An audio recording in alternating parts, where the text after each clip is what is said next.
Buonasera ragazzi, buonasera ai miei iscritti e a chi ancora non si è iscritto. Allora ragazzi, mi raccomando, iscrivetevi al mio canale perché così vi porterò tanti contenuti. Se siete capitati qui su questa pagina è perché state cercando notizie sulla multistrada V2 2025 che è stata presentata al Salone di Colonia. Non è ancora possibile provarla, ma a breve vi porterò giusto una piccola anteprima sul canale perché potrò nel breve periodo provarla e dirvi qualcosa di lei. Soprattutto però per me sarà una considerazione riguardo alla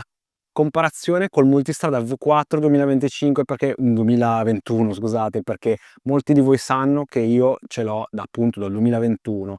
E allora, siccome si è andati incontro soprattutto dal punto di vista costruttivo alla multistrada V4, ho voluto adesso, e adesso lo vedrete che vi farò vedere un'immagine che ho fatto, che ho realizzato io, una comparazione con multistrada V4 modello invece 2025, ma tanto le quote ciclistiche, a parte il pivot che è cambiato di 1 mm, sono le medesime. Io sto guardando qua e poi guarderò qua perché vi descriverò quello che ho realizzato oggi, ma poi vi farò anche sentire la multistrada V2 accesa, ve la farò vedere un pochino perché io l'ho già vista nella concessionaria dove appunto che è appena arrivata da pochi giorni. E vi devo svelare un piccolo un piccolo antefatto, nel senso che io avevo già controllato un po' le quote che aveva e ho deciso per questo motivo di andare a mettere a tirare giù due idee di quello che è il multistrada V2 nuovo. Perché l'ho fatto? Beh, perché stupisce un pochino che sia più lunga, in realtà non stupisce così tanto. Voi sapete che il multistrada V2 non ha più il desmo, non ha più la cinghia, in aspirazione ha una fasatura variabile per essere più regolare ai bassi giri e anche garantire una regolarità di funzionamento maggiore, però il bicilindrico occupa più spazio rispetto a un V4, seppur stiamo sempre parlando di V90. Perché banalmente la corsa del pistone è maggiore, quindi la testa è comunque un po' più grande. Infatti, come vi ho detto, è 6 mm più lunga. Questo perché? Perché c'è sempre un pochino il problema nelle bicilindriche AL, che era una L, adesso è stata ruotata indietro di 20 gradi, di far stare tutta la parte anteriore, il radiatore che non può andare contro, la ruota non può andare contro il radiatore. E quindi abbiamo una moto che è 0,1 gradi più aperto, la forcella, ha più avancorsa, il multistrada V2, circa 5 mm, e appunto è cresciuta di interasse di 6,5 mm rispetto alla V4. Tutte le altre quote che ho rilevato, e adesso vi farò passare le immagini, sono tutte di una moto che io l'ho stilato 8 punti base più o meno che volevo trasmettervi, e adesso andiamo ad esaminarle nel dettaglio. Allora abbiamo purtroppo non so se l'immagine del V4 che è presente sul sito Ducati è con sella alta. Io penso di sì, perché infatti lei ha 84 cm, sulle quote sono tutte espresse in millimetri, ha 84 cm di altezza sella, che dovrebbe essere 85, dovrebbe essere in versione alta, con la sella posizionata in versione alta, quindi ci starebbe a dire il vero. Ma questo l'ho fatto io perché quando sono salito sulla V2 ho sentito come differenza di layout e di ergonomia una distanza fra la sella e le pedane molto molto corta, e infatti le mie quote riportano un 82,2 cm, dovrebbe avere 83 cm di sella e io addirittura ho rilevato qua 82,2. Queste misure sono precise, sì, vi spiego come ho fatto a farlo. Voi vedete l'interasse che è l'unica quota sicura che io ho. Io ho scalato con AutoCAD l'interasse delle due moto, dei due valori quindi che io ho esatti, li ho scalati ai veri valori, quindi sono effettivamente così in scala, e voi vedete delle piccole lineette a destra sulla ruota anteriore del V4 è la differenza fra i due interassi. Quindi le quote, se c'è un errore è uguale su tutte le quote, questo si può dire. Le quote che vedete sulle selle io ho preso come riferimento un po' per esempio vedete la parte sia sul passeggero della V4 che sul pilota della V2 sono le zone dove più o meno si può andare a mettere il sedere, perché è chiaro che abbiamo guardato la quota dove la sella inizia a risalire verso la sella passeggero non avrebbe avuto senso prendere quella misura, così come più o meno fra pedana posteriore o pedana passeggero ho cercato più o meno il centro sella o una parte dove potrebbe posizionarsi il sedere, e come voi vedete il punto 1 parla del pilota appunto che se la sella sopra fosse in realtà posizionata bassa, ci sarebbero 3 mm di differenza fra il vostro sedere e la pedana, a svantaggio della V2, quindi vuol dire che avete la gamba più rannicchiata. Tutto questo per dire che cosa? Che insieme anche alle pedane, che sono più alte di 6 mm da terra, quindi si ha un po' più di luce a terra probabilmente, la sella c'è meno spazio nella seduta, sono 55 mm in meno, si ha 28 cm contro 23 cm di seduta, di zona utile dove posizionare il sedere. Lo stesso dicasi per il passeggero, avete 23 cm per la V2 e 29 quasi per la V4. Le pedane del passeggero hanno 15 mm in meno ed è abbastanza chiaro da questa immagine capire come mai, perché voi vedete che nel telaietto posteriore della V4 va ad abbracciarsi non direttamente al motore ma sulle piastre laterali d'alluminio, e quindi avete la travatura inferiore che è molto più in basso rispetto a quanto non è nella V2, dove addirittura quasi non la vedete, è coperta dalla sella perché lei rimane molto molto alta e va ad infulcrarsi direttamente sul motore, e quindi per logica la pedana, la staffa che porta la pedana è già molto lunga, ed è uno dei probabili motivi, oltre a eventuali altre interferenze, ma questo noi non lo sappiamo, ma una proporzione generica con la moto, che abbiamo uno spazio inferiore, quindi avete 56 cm per quanto riguarda la pedana del passeggero sulla V2 e sul centro sella, mentre ne avete 58 sulla V4. L'unica quota che rimane quasi invariata è l'altezza del manubrio, che è a 1,14 m, 1,15 m, e l'altra è praticamente 3 mm in meno, 3 mm in più, è più alta la V4 ovviamente, ed è il punto numero 6. Il 7 ve l'ho già detto prima, è l'interasse che è cresciuto di 6 mm e mezzo, e il cannotto di sterzo che ha 0,1 gradi in più per quanto riguarda la V2. Come vedete infatti è molto facile vederlo, ok, c'è il condotto che porta aria sulle vostre gambe sulla V2, ma comunque è abbastanza chiaro da vedere che la V2 ha la ruota che è molto più vicina a quello che è il radiatore e il cilindro anteriore, perché sulla V4 i due cilindri anteriori sono girati molto più indietro, ed inoltre la V4 ha il radiatore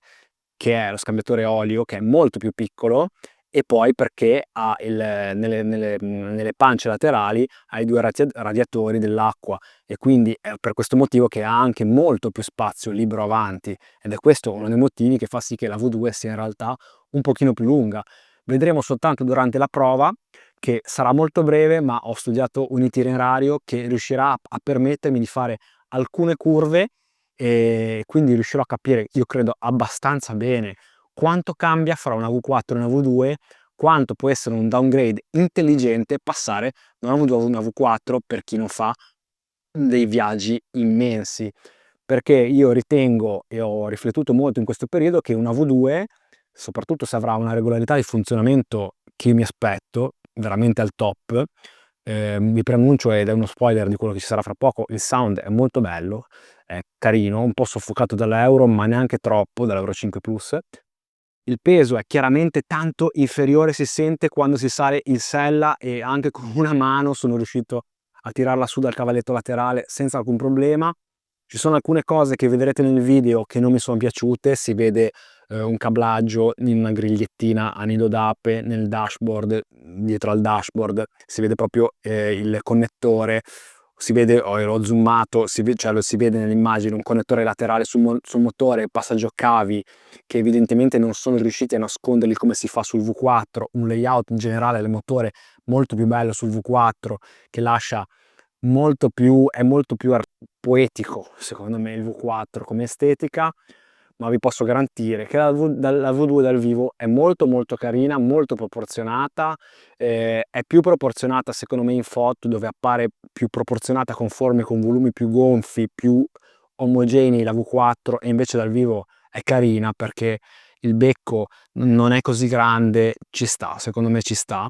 Ci sono appunto queste cose, la plastica laterale che in foto sembra tanto, in video sembra tanto impattante, dal vivo secondo me non è così male, o comunque non è così fastidiosa come anche può sembrare sulla V4, perché in realtà ce n'è tanta di plastica anche sulla V4. Non dà l'idea di chip, c'è da capire sulle sospensioni. Per quello che ho visto io entrando nei menu, non mi sembra che si possa regolare di fino il precarico molla, per esempio come si fa sulla V4, o anche andare a settare più morbido, meno morbido il tipo di lavoro dell'idraulica della sospensione. Non so quanto questo potrà essere fatto, vedrete che c'è soltanto più duro, meno duro, non lo so.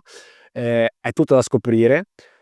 Può avere un senso, secondo me sì, per quelli che hanno sentito come me sempre una V4 che è gioco forza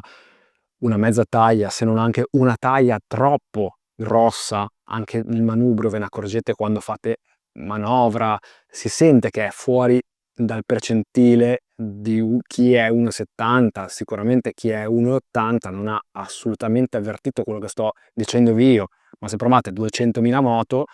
vi rendete conto che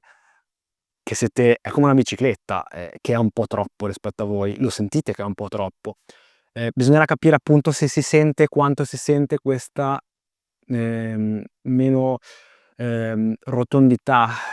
fruibilità in basso, essere coccolati quando si vuole essere coccolati, perché io sono quasi certo che una V2 su per le nostre strade, e adesso questo video poi lo vedranno da tutto il mondo, ma nell'Appennino io sono quasi certo con una V2, oltre ad essere più efficace, è anche più gratificante rispetto a una V4, dove tante strade sono molto lente, e con la V4 si è sempre quell'impressione di dover tenere molto a bada la propria voglia di divertimento. Non vuol dire andare forte, ragazzi, non sto parlando di andare forte, sto parlando di divertirsi. È sempre un po' troppa in tante situazioni, non di motore, non parlo del motore, il motore è molto godibile, parlo di dimensioni e appunto di quello che la ciclistica richiederebbe, di essere portata in strade un po' più libere, un po' più aperte. Ma il nostro territorio è quello che fa tutto, giusto? Quindi ognuno di voi sa quanto usa e dove usa la propria moto. Piccolo spoiler anche per quanto riguarda i consumi, per quello che ho visto, non l'ho ancora provata, la moto che ho visto aveva 150 km e il consumo indicato era 5,9, quindi siamo a 17 litri indicati, per una moto che in realtà è data per 5,5, quindi 18 a litro. Io credo che, secondo me, usate in un contesto fuori rodaggio e in extraurbano, io stimo che possa arrivare tranquillamente a 19 a litro, che non è malaccio per essere un motore AV. Per tutte le altre considerazioni, ragazzi, a dopo la prova, però io questo video ci tenevo a farlo e fatemi sapere cosa ne pensate. Mi raccomando, iscrivetevi al mio canale, noi ci vediamo prossimamente con, chissà se vi porterò come prossimo video il video di lei della V2. Per Ange è tutto, ragazzi, alla prossima, ciao! Lei è la piccola che poi tanto piccola non è, cavalca strade come un fulmine giallo acceso, multistrada V2, 25 2000, pensa a te, motore ruggente a basso peso. Niente desmo ma tutto nuovo qui, un'avventura da scoprire ogni chilometro, sì. Noi viaggiamo sotto il sole, sotto le stelle, questa moto è un sogno che sorride alle mie spalle. Anzi la proverà, chissà come sarà, su questa belva che sfreccia e non si ferma mai. Ogni curva un racconto, un respiro di libertà, la strada chiama e noi rispondiamo vai.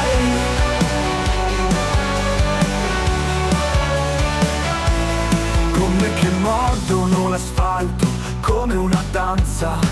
ogni sensazione pura adrenalina, ruggisci nel vento, troverai una nuova stanza dove i sogni corrono più veloci della mattina. Anzi la proverà, chissà come sarà, su questa belva che sfreccia e non si ferma mai. Ogni curva un racconto, un respiro di libertà, la strada chiama e noi rispondiamo vai.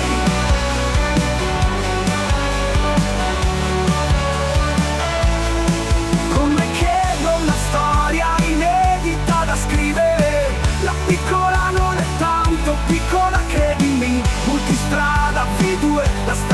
nostro vivere. Avvolti dal vento danziamo nell'infinito qui.